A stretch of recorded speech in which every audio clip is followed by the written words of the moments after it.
Okay, so the last time we met, I attempted to explain how to create an OC. Went pretty okay from your guys' reactions.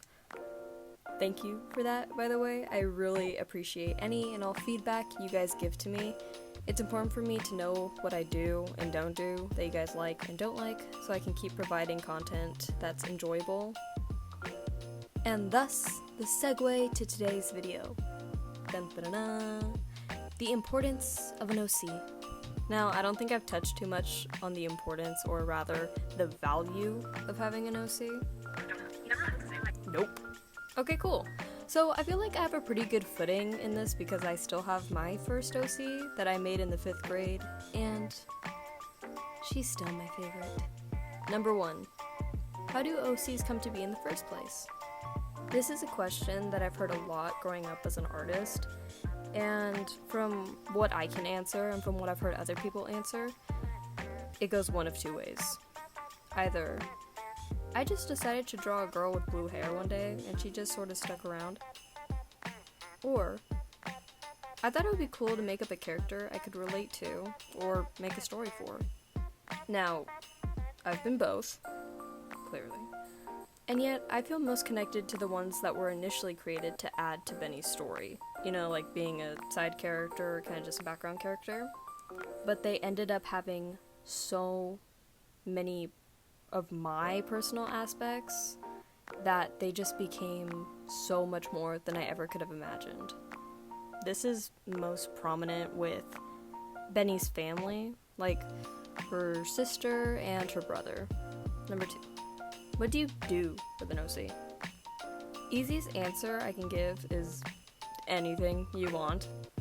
An OC is like any other character in media that you've made an emotional bond with or relate to. Only you create the story, if you want to give your OC a story. It's so much more personal than, kinning a character with a large fandom or having a team of several writers and creators. Although some artists make an OC based off of pre-existing characters, and before anyone says that that's not an OC, or you call it a ripoff or something else, it is only an OC if you are putting your own spin on it in some way. You cannot blatantly copy a character design or, take the personality exactly as it is and call it your own. It is called an original character for a reason. Number 3. Is that an OC or a headcanon? This basically goes hand in hand with the last question, and the best way I can think to explain this to someone who's never really understood the concept of making an OC is through an example. Take Dipper and Mabel from Gravity Falls, and my OCs, Milo and Millie. The similarities here are, we have a set of twins, opposite personalities, one twin is a boy, and one twin is a girl, and they all have trauma. I grew up watching Gravity Falls, and while I didn't blatantly take inspiration from it, their relationship and silly stories did linger in the back of my head while creating. Friendly reminder here that inspiration is not stealing or plagiarism. Now, as I'm sure most of you know, the biggest headcanon for Dipper is that he's transgender or transmasc. And the same is with Milo. But that's how he was actually intended to be created, not a what if situation. But how did I make it personal to me? And how did I not make a Gravity Falls ripoff? I have 3 ways I did this. 1, character design. 2, story. And 3, the reality it's set in. As I talked about in my last video, Step 3, character design. A lot can go into personalizing an OC. My OCs are based in the real world with no supernatural sidelines or anything like that, and they look like this.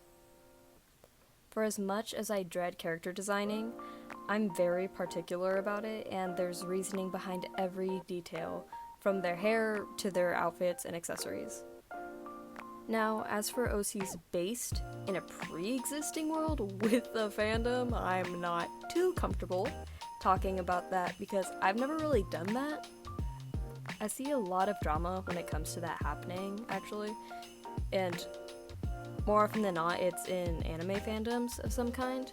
You know, people trying to add their own spin to something, but it's actually just themselves with a supernatural ability or power that usually a pre-existing character already has, and then they just call it a day.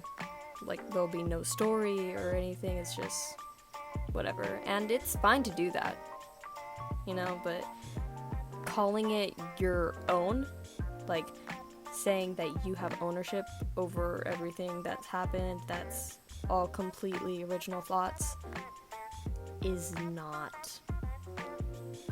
correct, I guess. I don't know. Yeah, so you know what? I'm not gonna touch on that anymore. There's probably a million things I could talk about when it comes to OCs, but I think I should cease the app session now. And the conclusion, or final takeaway from this video, should be this. OCs are a part of the person who created them. Therefore, every OC has value, importance, and meaning. Their stories are a part of us, and when we stop drawing an OC, it doesn't mean that they didn't mean anything. All it means is that we've grown and don't need that particular outlet anymore. On to the next. Thank you so much for watching and sticking around till the end. I simply cannot believe there's almost 600 of you creatives on the other side of my screen. Oh my goodness. I absolutely love and appreciate you all. This is something I've wanted to do since I was like in the 3rd grade or something, so that is so fun. I truly, the gratitude I have is insane. It's immeasurable. Just a million thank yous. And for all the love on the animatics, my OC animatics especially. Just, oh my gosh. Thank you! Anyways, making these types of videos are so fun, and I can't wait to see what you guys think.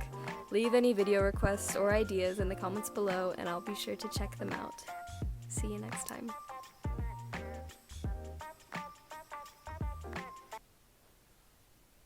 Bye. Bye.